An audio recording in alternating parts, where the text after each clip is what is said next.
For the vast majority of Americans, electric cars simply don't make sense, whether the issue is driving range, vehicle size, or financial. But the Chevy Volt is the most sensible solution for those galvanized by the prospects of electric driving without the range anxiety. Now in its second generation, the Volt conducts itself in an even more electrifying manner. Hybrids, plug-ins, electrics, fuel cells, range extenders. Is there any doubt as to why today's car shoppers are so confused by the myriad of choices? Most don't care nearly as much about how this stuff works as they are about the benefits, nor should they. What does it cost? Will it save me money? And will I like driving it? That's the bottom line approach here. And this new Volt gets a price cut of more than $1,000. Saves another $150 per year in fuel costs compared with the previous model, and takes that next big step in refinement.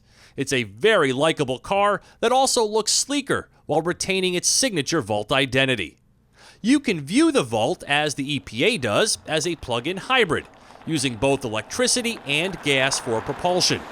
GM calls the new 1.5-liter four-cylinder engine a range extender, because in essence, the Volt is only driven by electric motors.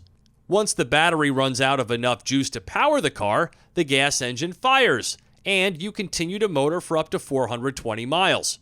At that point, you can either find a place to recharge the battery and/or pull into a gas station, like a regular car. Of course, unless you can find a free charging station, and they do exist at grocery stores and the like, electricity also has an associated cost. So the EPA rates this Volt at 106 mpge, that's miles per gallon equivalent for electric driving, and 42 mpg once the initial EV driving is over. That's an increase of between 8 to 13%. This is thanks in large part to a number of innovations to the all-new Voltec system, including a lighter, smaller lithium-ion battery with greater storage capacity, and a lighter, more efficient two-motor drive unit, providing a greater than 20% improvement in electric acceleration. On a cold 25-degree morning like this, the fully charged battery will deliver about 45 miles of pure EV driving. Now, in perfect conditions, that number can be as high as 53. That's up from 38 on the previous model.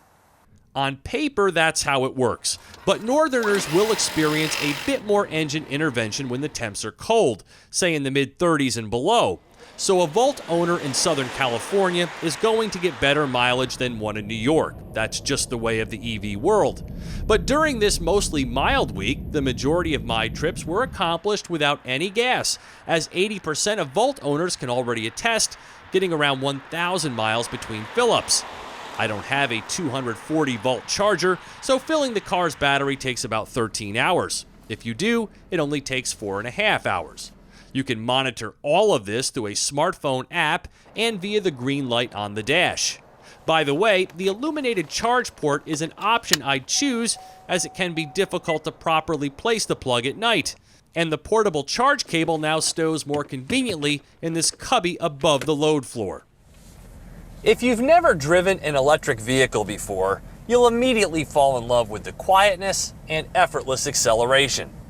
And with the new two-motor system, this Volt is noticeably quicker than before. 294 pound-feet of torque gets you going immediately, enough to actually thrust you back into your seat. Meanwhile, the gas engine, best referred to here as the generator, nets better mileage once the battery is depleted, and it no longer desires premium gas. Now, from a driving perspective, this Volt is more polished, with a stronger body structure, leading to better ride quality. It's not that the previous Volt was poor, but this car appeals to all of the senses in a much more mature manner. Though the brake pedal has a lot of travel before stopping, the new system feels incredibly organic and incorporates a new regen button on the steering wheel that acts like a brake when descending hills to better recapture otherwise lost energy for the battery.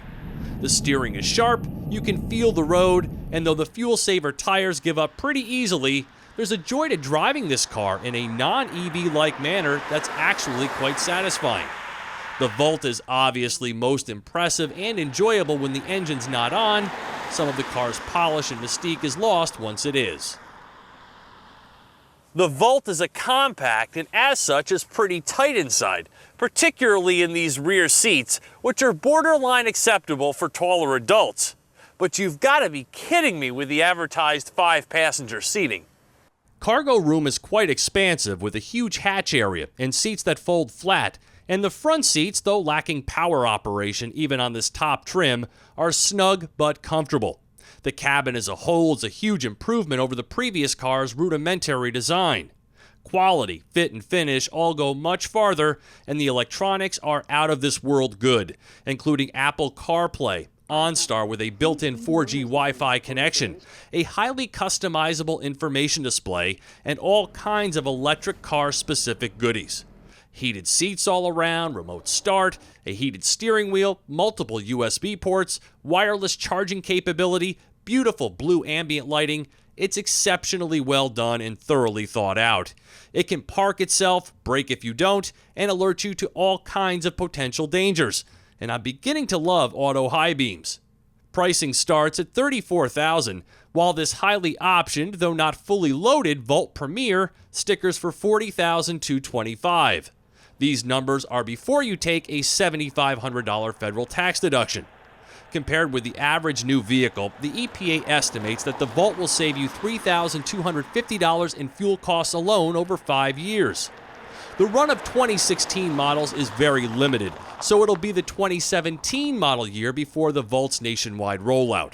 This is GM at its best, flexing its engineering muscle and showing that the company is ready for whatever the future of driving may hold.